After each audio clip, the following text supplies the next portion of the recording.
Hello, Renee Viens. How you doing today? I'm good. How are you? I Thank you for am having me good. on your show, Dave. Oh, thank you for being here. I know we had this on for a couple of weeks ago, and with schedule conflicts and all that, we had to push it out a little bit. But I'm glad we're finally talking. And if you're listening today and you don't know Renee, Renee is a partner and executive assistant, as well as a professional coach. And she's with a company called Underscore. Underscore is an organization that supports entrepreneurs with an aligned community of resources. I'll let her expand on that if she chooses to do so. Renee, what she does is she helps find her own talents by helping other people. So we're gonna explore that whole topic and have a fun time doing it. So Renee, thanks again for being here. And is there anything that I missed? I usually my intros are a little bit sloppy, so if I missed anything, fill it in. No, it's great. Yeah, Underscore is a VC firm that does pre-seed and seed stage startups. And we have a really great community of investors and founders. So that's kind of what we work to bridge the gap and help people with their ideas to start businesses. So. Excellent. And is there any specific kind of startup that Underscore works with? Could it be any kind of company? Really, they focus on B2B seed stage things that are like fintech and kind of like insure tech and health tech background processes in those kinds of things so that people can make their life easier with the digital world. Okay, good. As a non-technical guy, I still understand what you just said. So thanks for the clarification there. All right, let's. I want to dive into membership, mentorship. You've spent your career coaching and helping and co-piloting executives, multiple different companies, and you've been there. You've been their kind of right-hand person, navigating, whatever they have to do in their role. But you've also got a passion for developing and mentoring people new in their careers. So I thought we could kind of go back and forth, comparing and contrasting what it's like to coach an executive and mentor an executive versus somebody just getting started. Before we get into all that, though, tell me a little bit about yourself. Your childhood, your upbringing, your education. What led you to this point? So I grew up kind of a child of a military family, and we were very bootstrappy kind of people where, something had to get done, we figured it out. My family moved a lot when I was a kid, and so that was not a surprise to us. Every few years, it was like, okay, time to pack up and get to the next place. And my parents moved quite a bit, and I got used to just figuring things out. And I think kind of down the process, down the road, my parents got divorced when I was about 13. So I became kind of my mom's ally and just really, I was like, hey, it's us and that's what it is. We're gonna just do this and figure it out. And so I was kind of my mom's co-pilot for a long time. I think that's kind of where this started. And you figure out, you look around and you see what has to get done and you become the glue and you just start filling in. And I think if I psychoanalyze myself long enough, I'm like, that's where I was like, okay, what do I got to do to help my mom and my family? And so I became the parent to my sister, not by choice, sort of by default, because my mom was working, and the housekeeper and, getting the dinner and all the things that had to get done. And so like I think I became an adult at a very early age, which kind of forces you to like, and plus I'm the firstborn. So, you know, we're of that Gen X age where it's like we were kids that weren't given a manual. We were latchkey kids. I wore a chain around my neck with a key on it, went home every day, took care of what had to get done, and I was a little mom. So I've been accused more than once of being the mom. So what would you say back then? What are the two or three skills that you would say began to develop during that time of your life where you became that support system for your mom? What would you say were the two or three things that you developed then that still apply or are very much active today? I think just being able to anticipate things and kind of looking down the road and learning to be a very consequential thinker. And I've tried to teach my kids that. It's like, okay, let's look down the road, and if you take this set of actions, this is what could possibly happen, or this is what could possibly happen.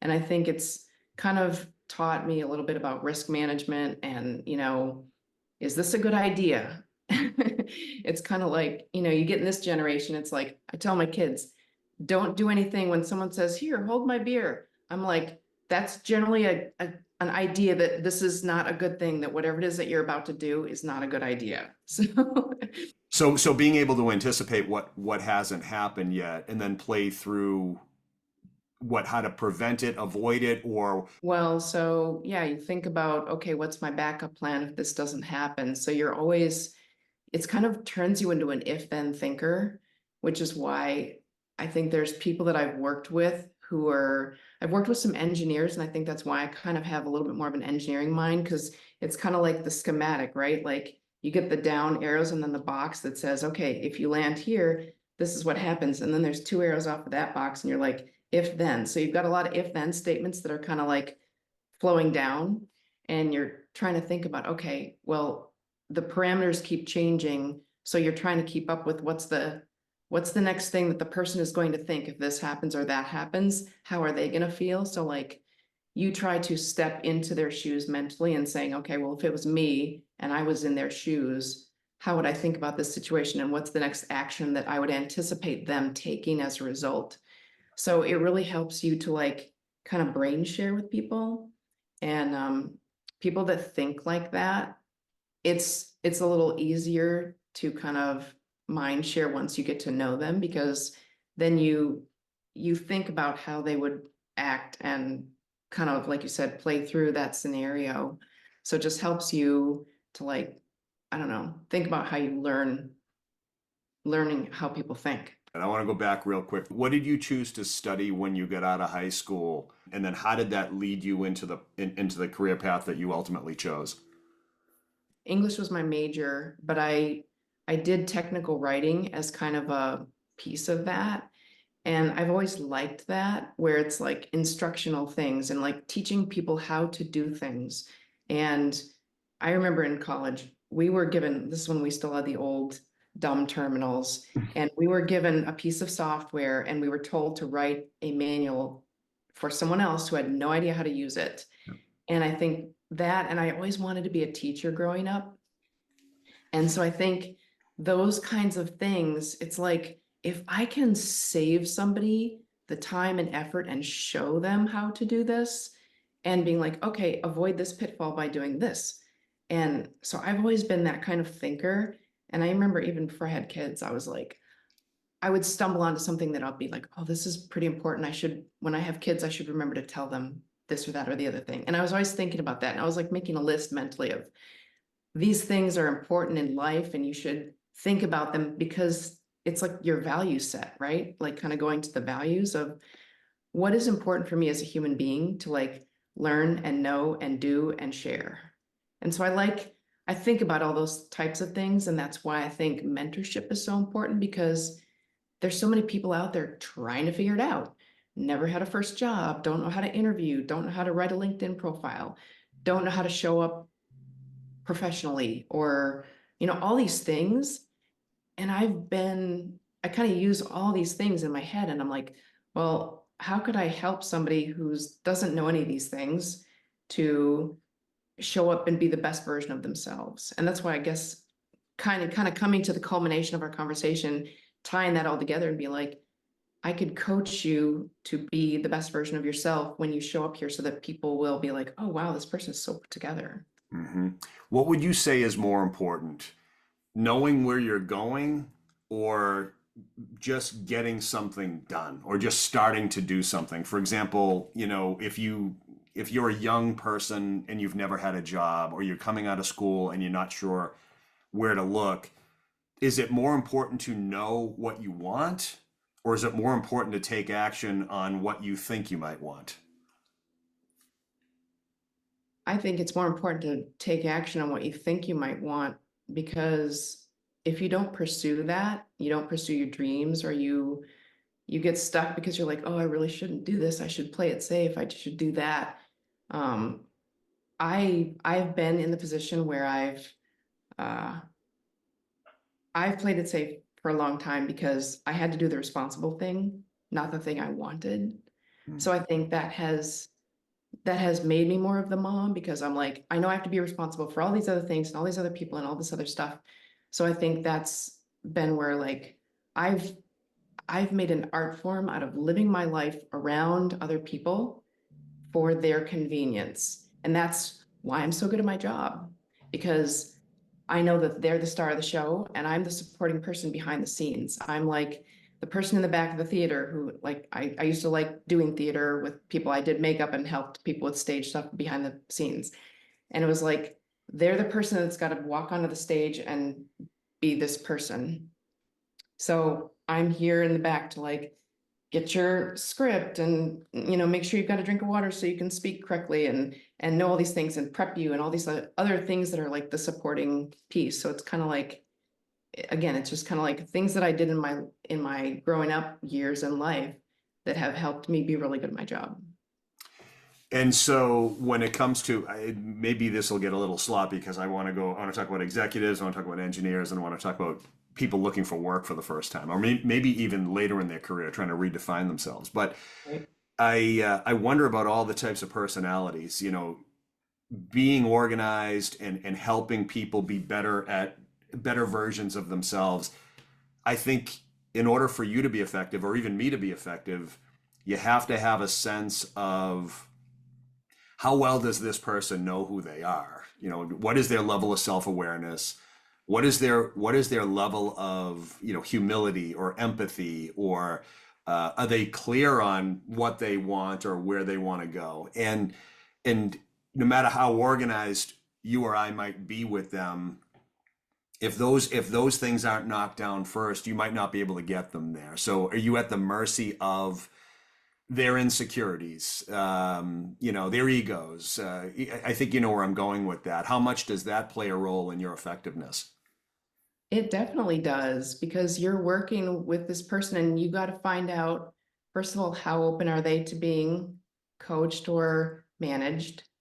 Um, how big is their ego and how fragile is it? And do you need to like be careful around that? I mean, that's why this job is such a chemistry experiment, and it has to be the right chemistry.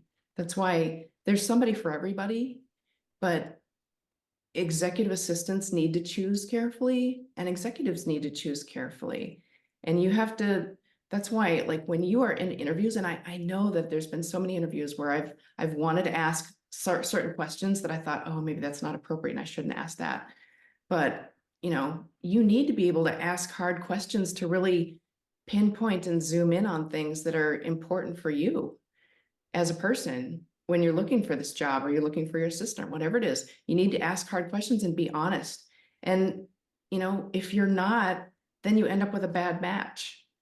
And that's happened to me. I mean, I've just accepted that what I was told was accurate, and I failed to dig a little too hard, and it turned out to not be a good match. I mean, I've had a few bad matches, and it's just part of learning. But if I can help another executive assistant say, you know, ask a really hard question. What's on your mind? What's important to you? Because all of the value sets that are yours, they should at least align and complement the person that you're working with. And if you can't get to that, then it's going to be a mismatch, and it's not going to sync up, and then neither person's going to be really happy. How do you? What's an example of a hard question? I'm glad you asked that, because I think everybody needs to be honest with themselves when they think about, you know, I've seen so many job descriptions that will say no mistakes. We want the 1%. We want somebody who's accurate and perfect. Well, first of all, perfect or no mistakes is subjective, right? Like, maybe in your mind, you think this is what perfection is, and this person thinks this is what perfection is. So there's going to be mistakes. We're all human. And for somebody to tell a candidate in an interview, I want somebody who doesn't make any mistakes, that's ridiculous, first of all. And I would never want to work for that person. Secondly, I would want to ask the CEO or whoever it is that I'm interviewing with and say, when a mistake is made, how do you react? Like, how do you handle that? or what kind of person do you become? Because if you're gonna like tear your hair out and scream and run around the room and like, I don't want to deal with that. Like that creates PTSD for people.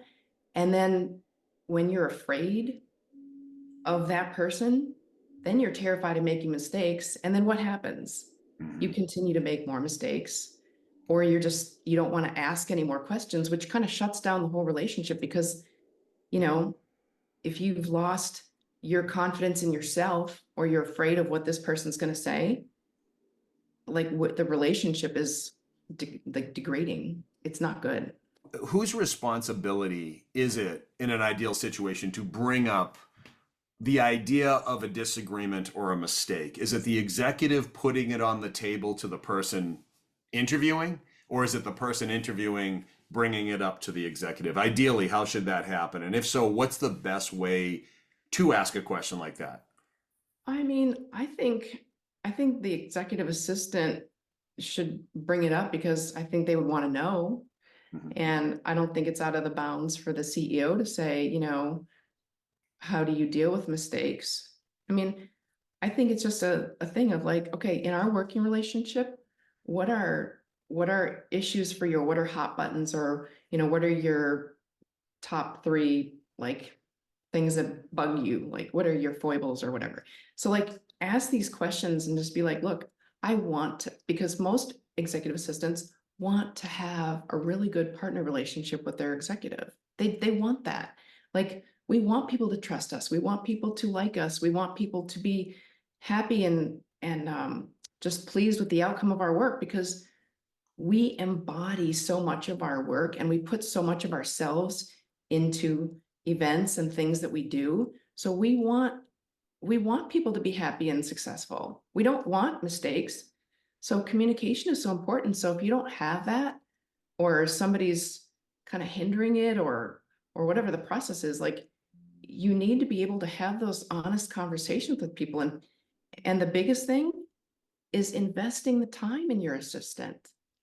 And I think a lot of people are like, oh yeah, I got an assistant. I'll just, you know, have them do this or have them do that. But like, do you really think of them as a thought partner and really say, hey, this is happening and this is happening.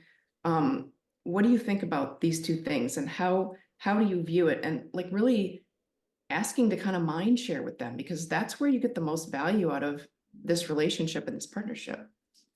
Do you find any common threads among the executives that you've worked with in the past or currently? You don't have to give specific names or anything, but common Yeah. threads that run through all of them? Or is it just simply a wide variety of personality types that are drastically different? I mean, I think both. I mean, there's definitely, like they say, it gets lonely at the top, right? Because you've got people who are going to be your yes people and people who are going to tell you the truth. And I've seen organizations where both happen. And I think the people who are more successful choose people who are different than them. And I think they're not afraid to do that because they know that they need like kind of a board of advisors or a group of like a team that is willing to have open conversations. um, but I do see, everybody wants to be, excuse me, everybody wants to have confidence as a leader. And I think sometimes, everybody wants to be bolstered and say, hey, you did a great job. I think a lot of people don't take the time to like thank their executive or their leader and say, hey, you did a great job on that presentation. Or, your interaction with that employee just went so well and they were so pleased. Like, I think people want that feedback too. And I think there's less of it because people are afraid because they are the leader.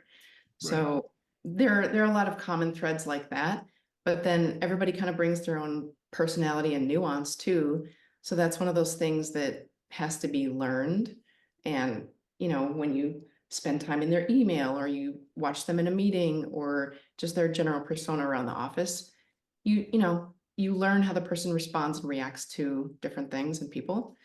So yeah, there's kind of a mixed bag of personalities and I've had all kinds, but I think they struggle with a lot of the same things. And a lot of Mhm. them, I think, do want feedback and want open, honest conversations and coaching because if they didn't, they wouldn't be a good leader, I don't think. Mhm. Mhm. Where's the line between You said there are some people that, the yes people, and there are some people that tell the truth. And I know what you're saying. There's also a fine line between the reverse of that, where the people that tell the truth might be those willing to challenge, or those willing to just, I'm going to talk straight with you. I know no one else is saying it. Those people can also be labeled as closed-minded or difficult, or you're not on board. They can be labeled as such. right? And the yes people at times can be labeled as they're open-minded, they are on board. Where's the line between being on board and off board? How do you know the difference? Um, I mean, that's one of those empathetic things. I think you got to kind of feel it out. And I think it goes kind of to the mission. I mean, I've been at certain companies where we have a company mission and everybody's driven to do, let's just say it's customer service. We're driven to do the best customer service that we can. And so we need to find out what aligns with that. And, I think everybody has to be open to fielding different ideas and saying, hey, have you thought about this? And I think the thing is just being open, but you have to kind of, I think the person again has to not be afraid of having that conversation and saying, okay, I know there's going to be some unpopular ideas, but I think everybody needs to share their idea. Because again, it goes to like the type of leadership you want, somebody who's going to carefully consider the people that work around them. Because would you have hired all these people to work with you if you didn't trust them and have some vision of the value that they're bringing to the table? So I don't know. I think that goes to like the CEO mindset where you try to have people who around you and surround yourself with people who are going to bring different talents and different visions and kind of mingle them to the best possible outcome. What's your take based on your experience? The average CEO, does the average CEO understand what the employee population thinks of them? That I think varies from organization to organization. I mean, I've been at some organizations where they take a quarterly poll and they're like, and you can contribute feedback anonymously. But like, what was really good about this quarter? What was bad? What do you think we could have improved on? And I think that's the constant feedback loop that good CEOs have.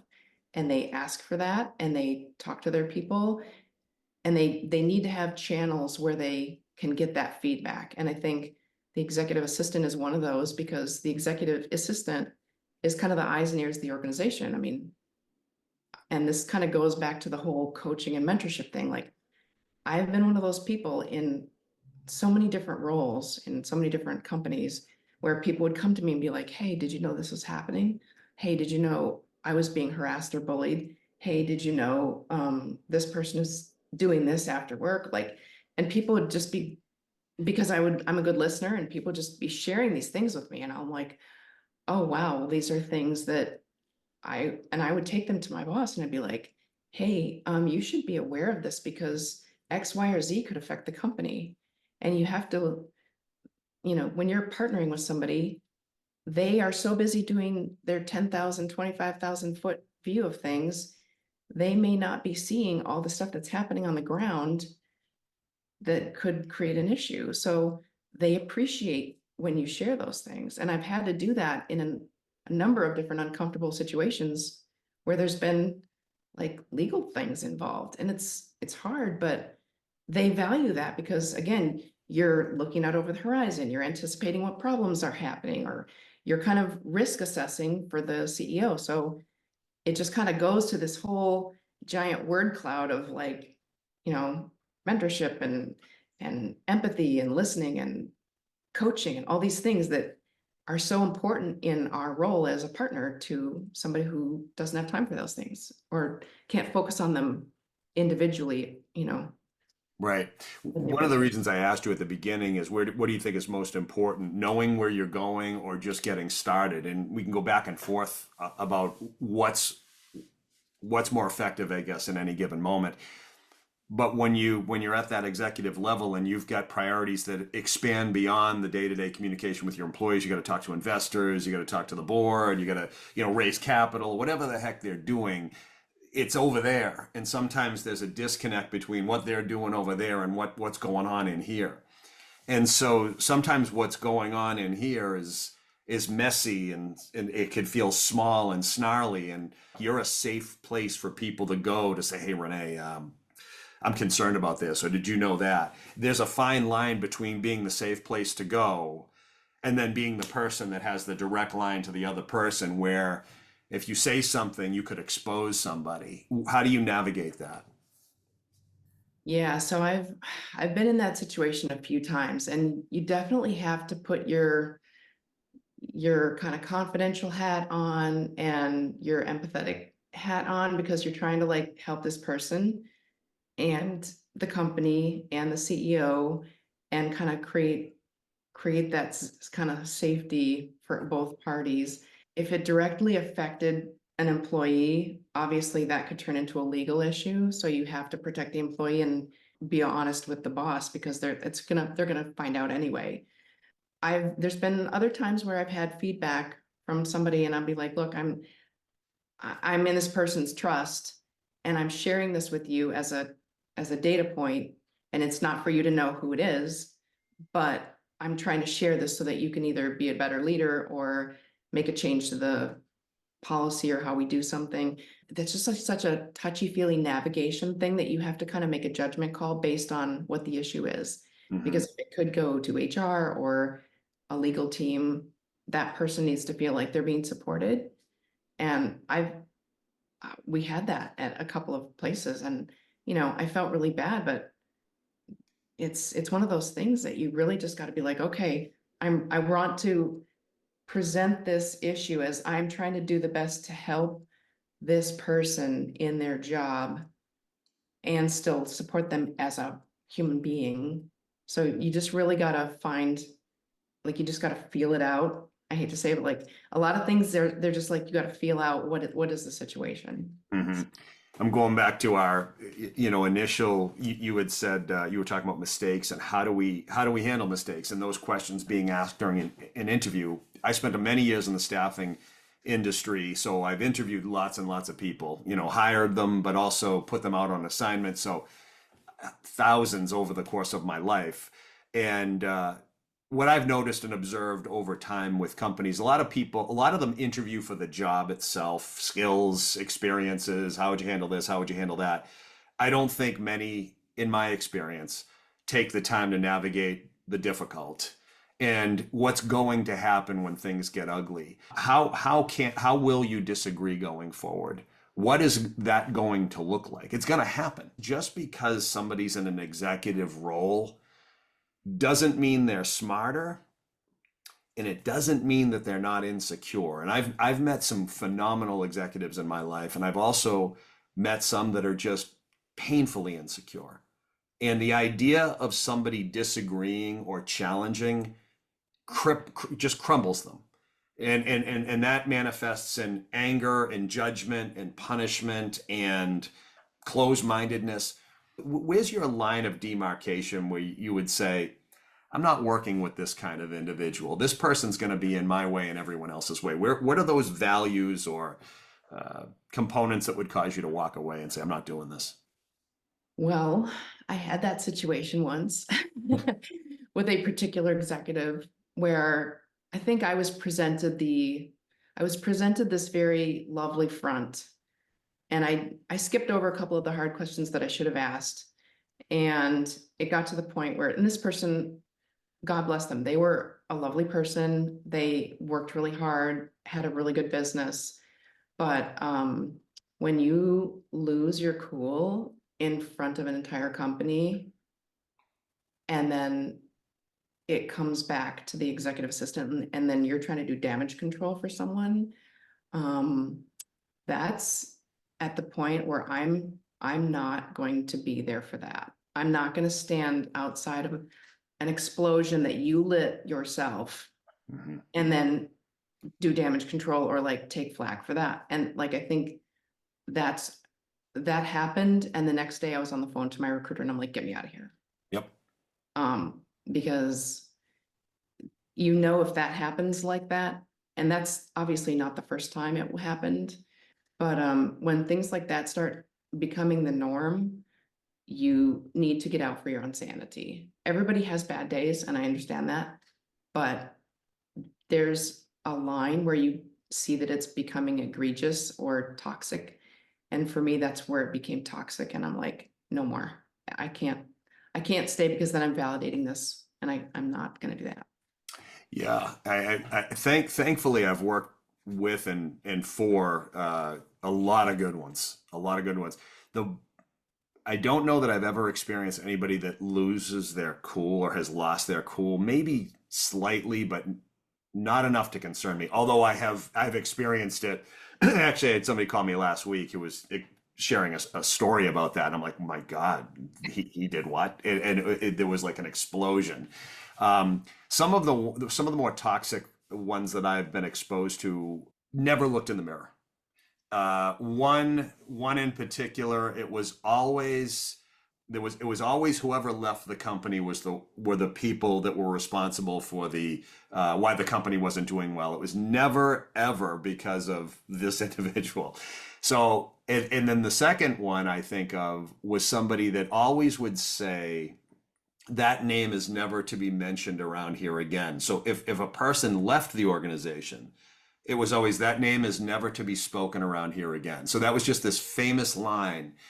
And I'm no longer associated with either of these places, but it was that almost like a passive toxicity. It wasn't a flagrant in your face toxicity. It was almost a distancing toxicity, which is why both companies have tremendous attrition.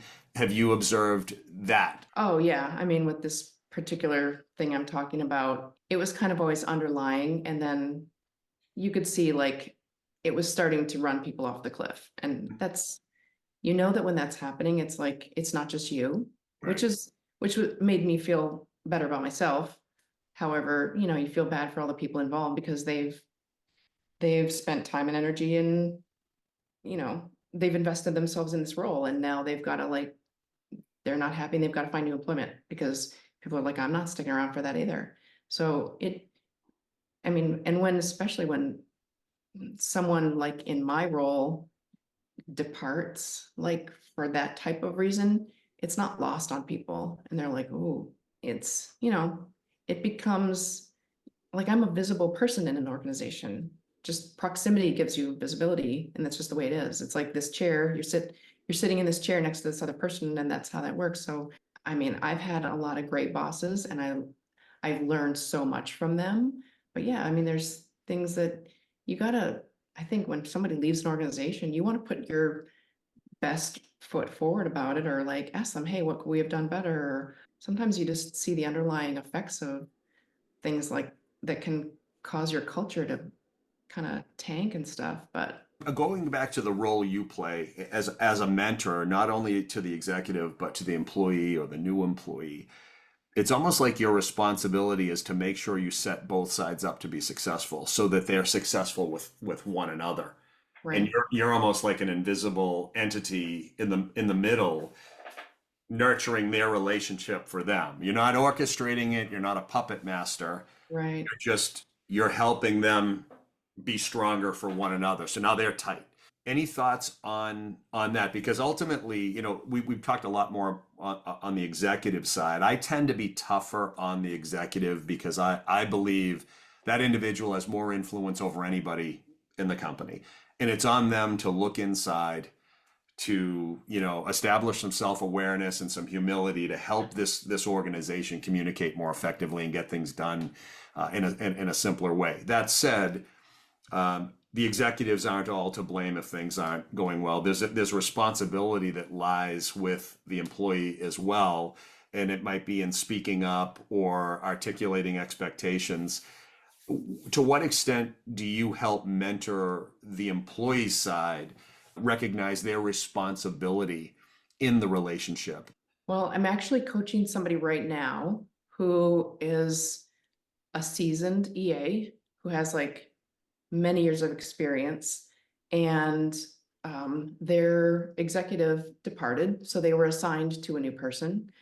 And they, I was referred to this person by another EA that I had also coached.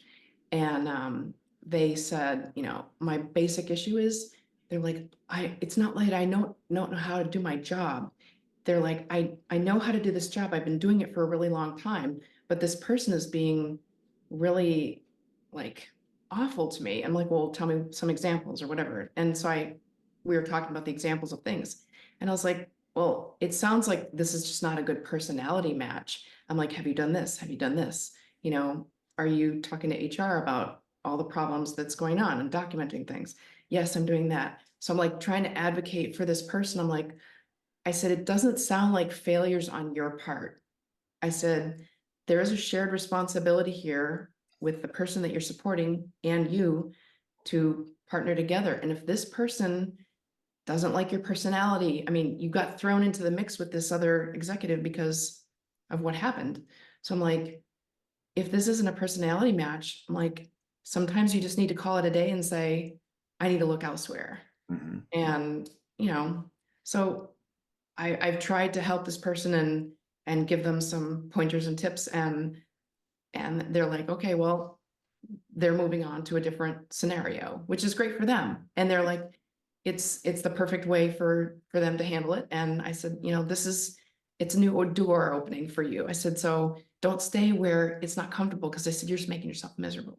You used the word fear earlier, or afraid to speak up earlier. I see that a fair amount. I don't do a lot of work on the executive assistant side, but more of the employee population, where people think they've spoken up, or they believe they've raised an issue, but they haven't really said what needs to be said. They've just kind of beat around the bush, or try to nice their way into the conversation, or hope their way into a solution, but they haven't really said what needs to be said. How often do you see that? A lot, a lot, because I think people, first of all, when you're dealing with upper management or HR, people are afraid. They're afraid of losing their jobs. They're afraid of what they might say wrong, or, or they're not strong enough to advocate themselves, or they're just insecure. So like there's all these things, that stop us, all these fears that stop us from saying what we should say. And speaking up for ourselves. So I think there's a lot of that goes into like, okay, I'm already in a bad situation. Am I going to make it worse if I say this, or I say how I really feel?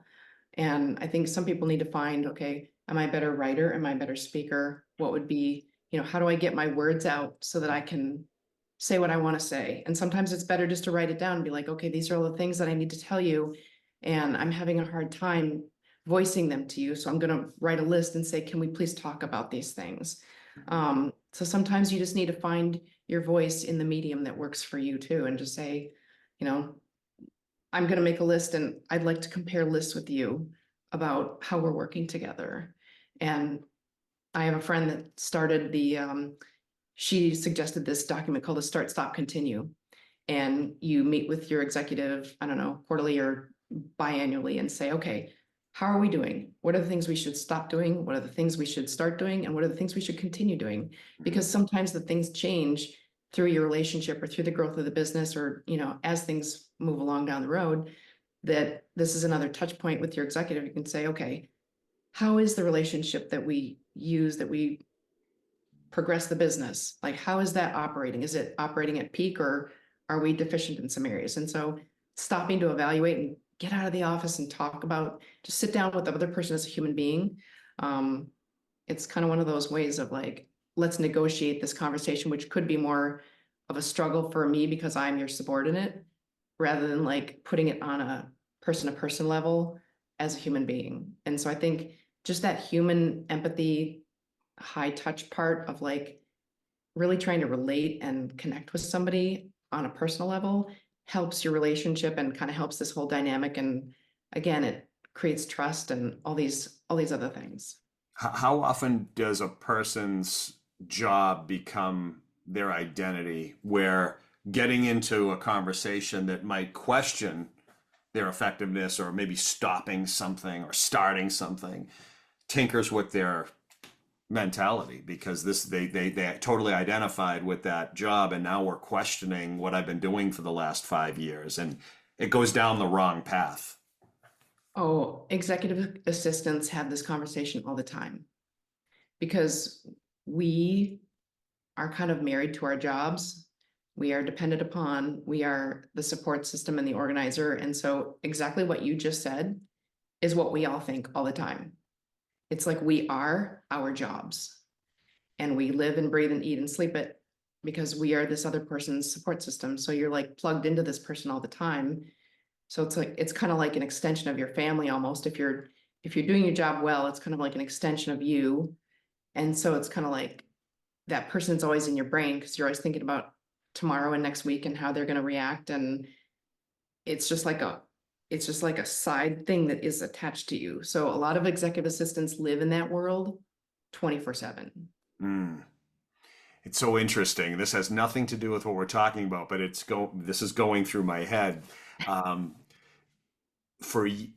my wife, when every time we would go out, if we were at a party of any kind, if I went into a room and I was just, talking or watching TV or hanging out, she would always come in and ask me, do you want a plate of food? She would bring me a plate of food.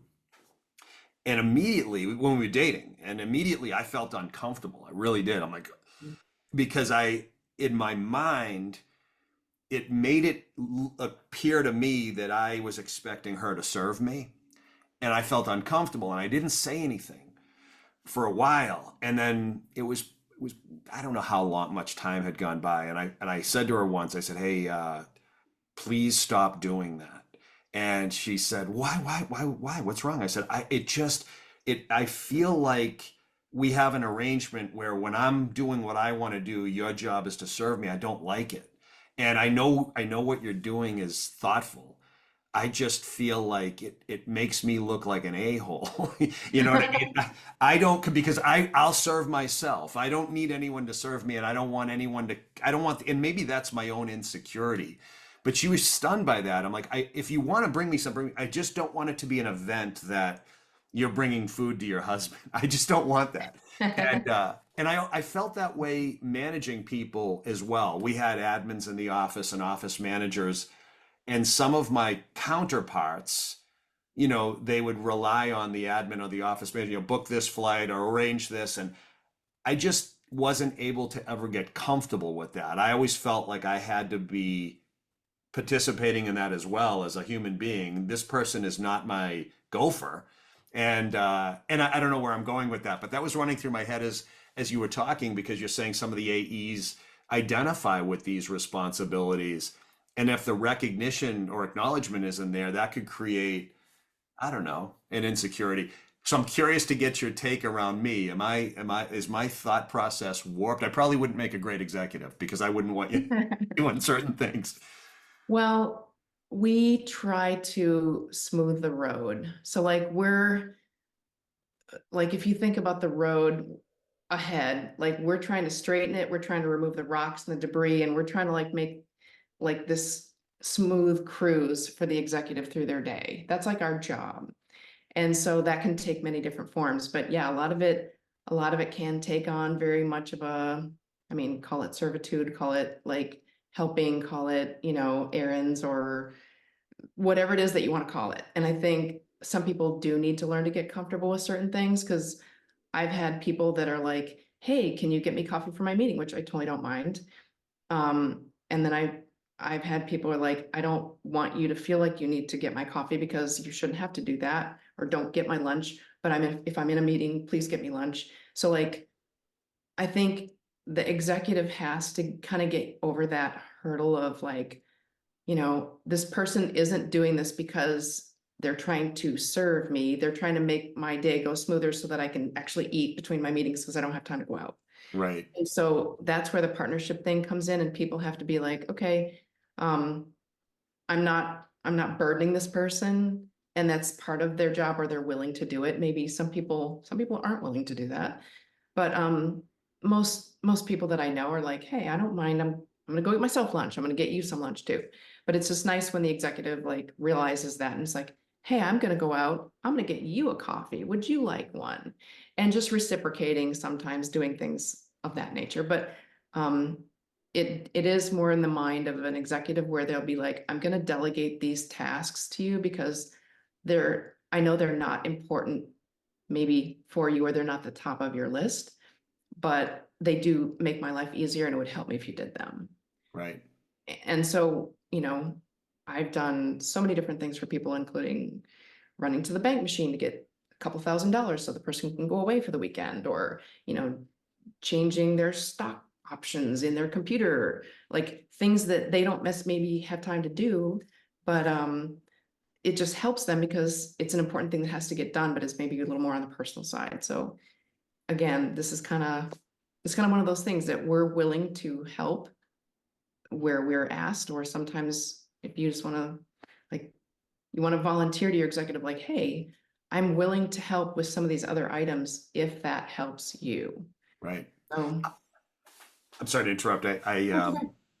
Your responsibilities are so personal. There are times, like you said, you have access to very, very personal information, whether it's the ATM pin or, the stock accounts or whatever. And you're almost like an extension of that human. You're not a separate person in that moment. And I'm thinking to myself, the level of trust that must exist has to be massive. And at the same time, the self-awareness that I was talking about earlier must be through the roof as well, because it doesn't take a lot for that relationship to completely go sideways if that individual, say, for example, decides to raise their voice in a moment, Mhm. or be dismissive in a moment. You become so aware of who they are and their tendencies and their natural state that you become keenly tuned in to when they're not being real. How hard is it for you or somebody in your role, or for you to coach somebody in your role, to make that separation and give that person the space to be the flawed human being that they are? We all know as EAs, a lot of the things that people are going through. When you build a good relationship with someone, you know when they're having a bad day, you know when it's appropriate to ask a question of a certain kind or not appropriate to ask a question. And you kind of like that's the temperature gauge. I think a lot of EAs are so empathetic because we are able to like mesh to that person. I remember a long time ago, I was working at this one company, and somebody's like, "You're always so good at knowing when I should go in there." And I'm like, "Yeah." They're like, you should have a flag on your desk so that like if the flag is up, it's bad weather and we should not go in. Like, and when it's good weather, take it down so we know it's safe. And it's one of those things where, you give people latitude. And I think, like, referring back to the previous example of the explosion thing, like that had been going that direction for a very long time. And I had been feeling that for a long time. So I was kind of past the point of being dismissive about it. But I mean, people, when you have a good human, you really do. And you've got to give them grace. Like everybody deserves grace because nobody has a perfect day and we all make mistakes. And I think that's what makes a good leader. It doesn't have to be a CEO. It makes a good leader, or just, a good human. Like you're going into this relationship knowing that both people are not perfect, and that there's going to be things that you're going to bump into from time to time, and you have to want to make it work. I mean, I hate to say it, but it's kind of like the work marriage, and people joke about that, but it's kind of like this partnership is like that, where you have to communicate, you have to like treat the other person like you want to be treated, and just have that shared mindset of like, we're working toward this common goal and this is what we're trying to accomplish. Does that align with your values?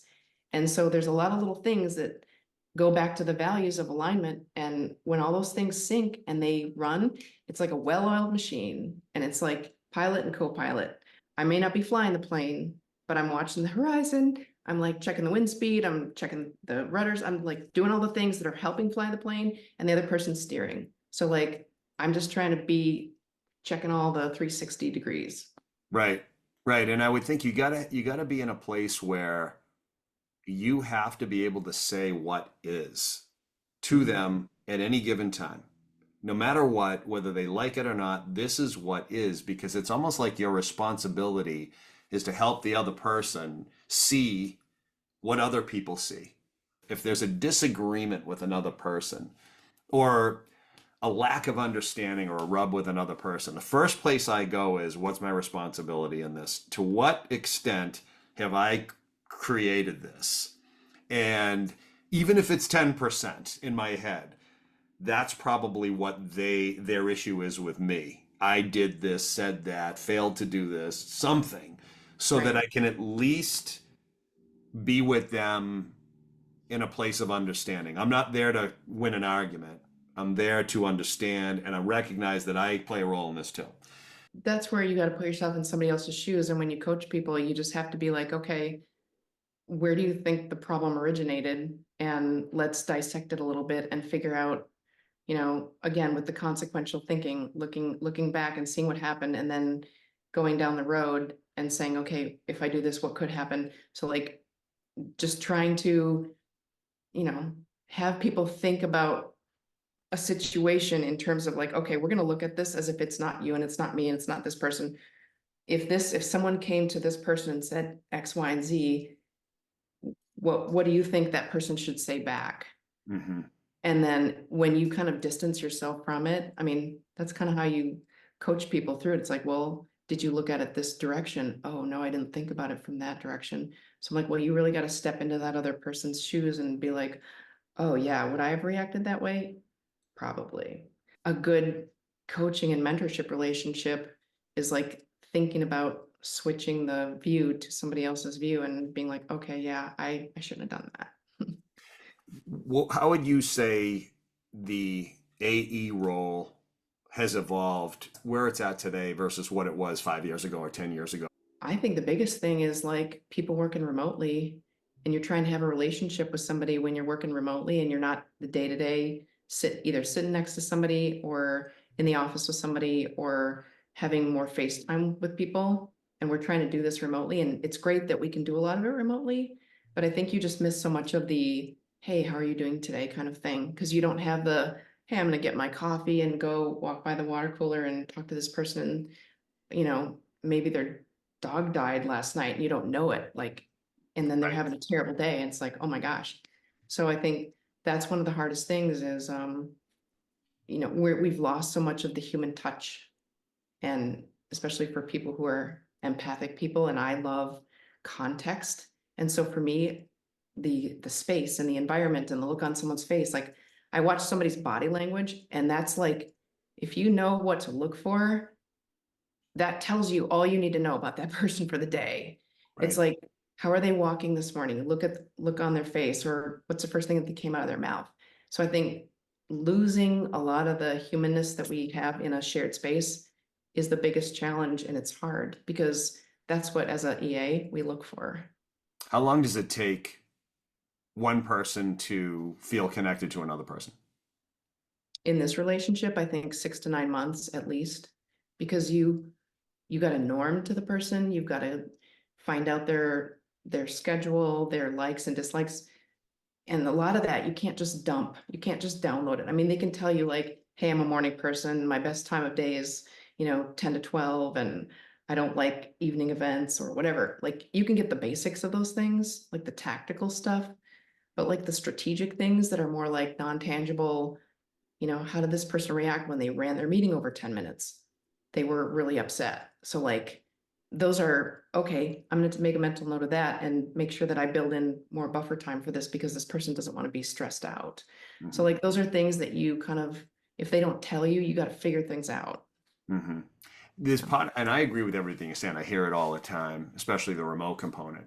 But at the same time, my business is remote, Mm. and even you and I've never actually met you. It's funny, like we've never, I don't think I've ever shaken your hand. Maybe once, but I don't think so. I think we met on the phone maybe 4 years ago, Yep. and then we exchanged some LinkedIn messages. But and then we had a Zoom maybe a month ago. Yeah.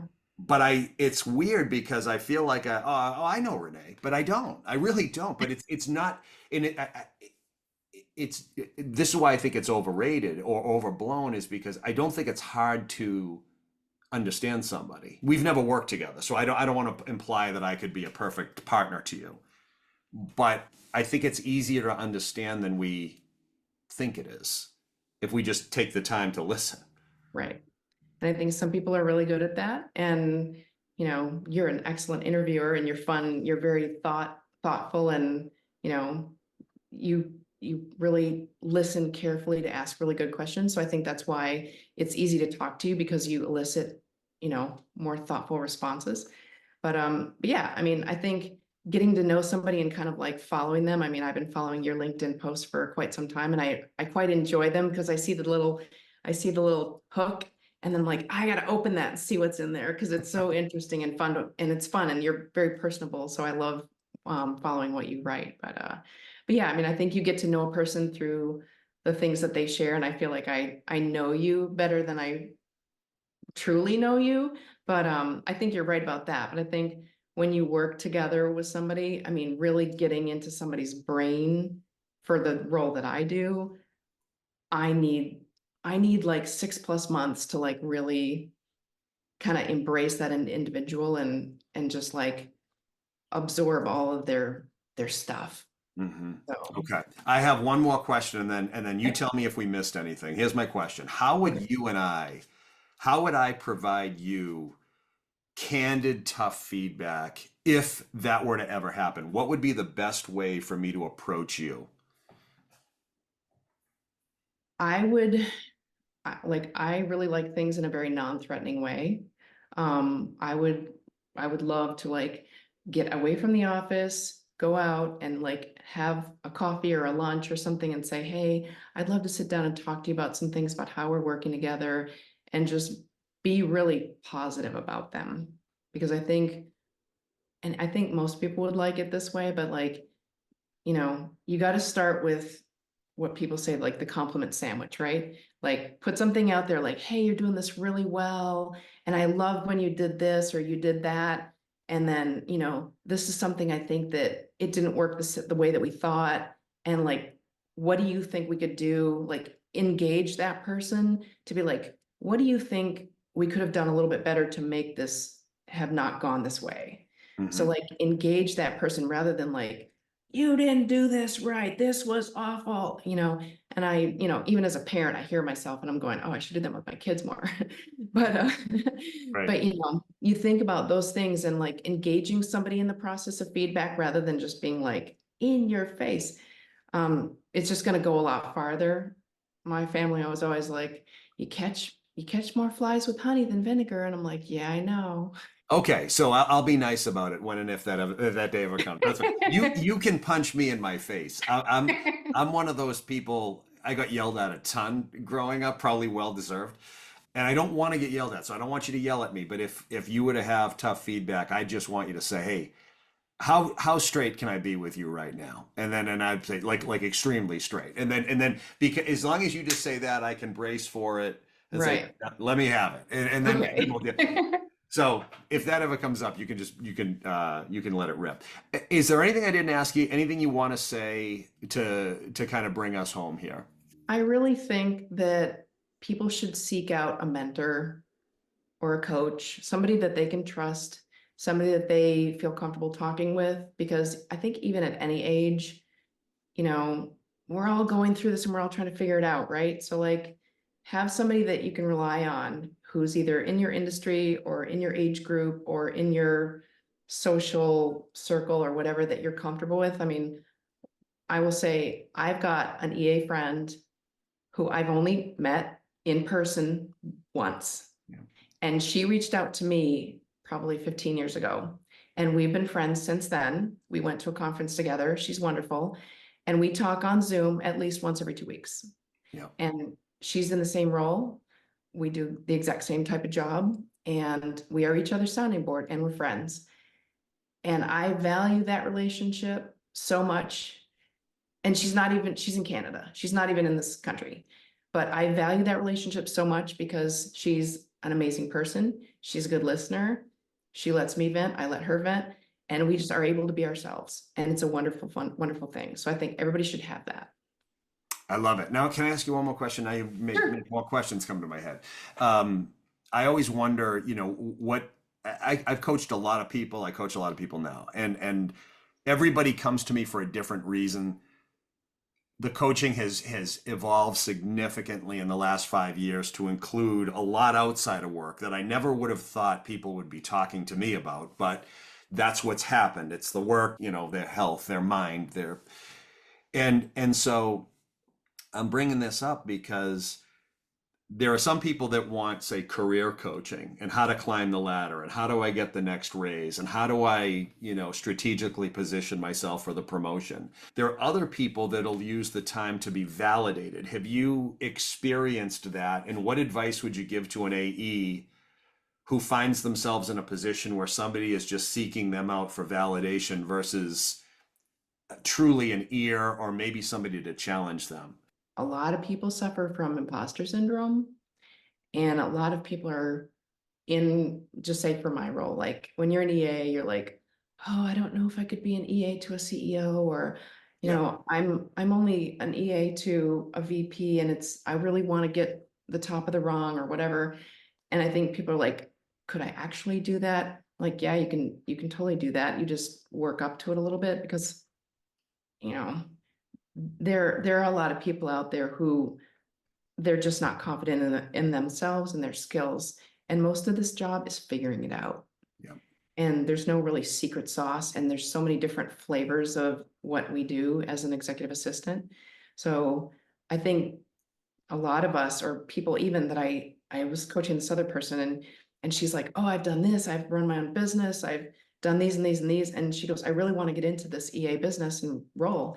And I helped her find 2 virtual roles. And then I helped her, get placed. And she was like, oh, this is so great. And it's like you kind of know what this person wants and you're trying to find avenues. And I like helping people with that too, because I've end up finding people jobs. But like, I think people are like, I want to try this, but I don't know if I can do it. I'm like, this isn't for everybody. However, when you're doing it, it's almost like you're diving into the pool and you're just like, okay, I'm going to learn to swim. But when you're in the soup, you just figure it out. And Yeah. I don't Yeah. know. That's sort of a sloppy answer to the question Well, too. Well, my question was sloppier, so you have every right to give me a sloppy answer, but I get what you're saying. The whole idea of, oh, I don't know if I can coach, I don't know if I can be an executive assistant to a CEO. It just brings me back to times in my life where I didn't think I should talk to somebody because they had a title or because they earned X amount of dollars. And the thing I've learned over the years, and you probably have as well, is the higher somebody gets in an organization or in life from a hierarchical standpoint, I have found them to be more and more relatable the more successful they are, in quotes, because they most of the time got there because they were really, really good with people. So I was kind of picking on the executive earlier in the conversation because not every one of them is good. But I think that the opportunity that you give to the people you coach is to help them see their own humanity, but also to see the humanity of the executives that they ultimately will support. One of the most sage advice. So I was working for this wonderful person, and he was mentored by an older gentleman who retired. And he's like, he goes, the best piece of advice that I ever got from him was that I should be a walking CEO. And he goes, you walk around, you say good morning to people, you talk to them. He goes, you greet the new employees, you talk to the maintenance guy, you talk to everybody. And he goes, you walk around and when you're getting your coffee or whatever it is, or you take a break, he goes, you be the walking CEO and you meet people where they are, because that's what's going to make you the people person, make you successful, and make you relatable and accessible to people. And he's like, that was the best advice I ever got. And that's coming from somebody who worked very high up in a very prominent Boston organization for a very long time. And so I've always thought of that because they referred to this man, his nickname was Yoda. And they were like, Yoda used to say. And I was like, mm-hmm. And that's why everybody liked them and respected them, because they took the time to like relate to the group. And last thing I'll say is, I was thinking about this morning actually, because sometimes I was talking to my son about an assignment that he had to do, and how if you're intimidated by somebody, and I'm like, think about this for a minute. I'm like, that person puts their pants on one pant leg at a time, just like you do in the morning. So that doesn't make them any different than you, except for that they have a different job. So they want to be treated like human beings, just like you. We will leave it there. Renee Viens, thank you so much. What is the best way for people to reach you if they want to? So they can reach out on LinkedIn, or I'm also available at reneeviens.com. That's my coaching website, and you can reach me there. Excellent, Renee. Thank you. I enjoyed it. Thank you, David. This was lots of fun. I really appreciate the opportunity. Let's do it again. Thanks. Sounds good. Okay. Bye-bye.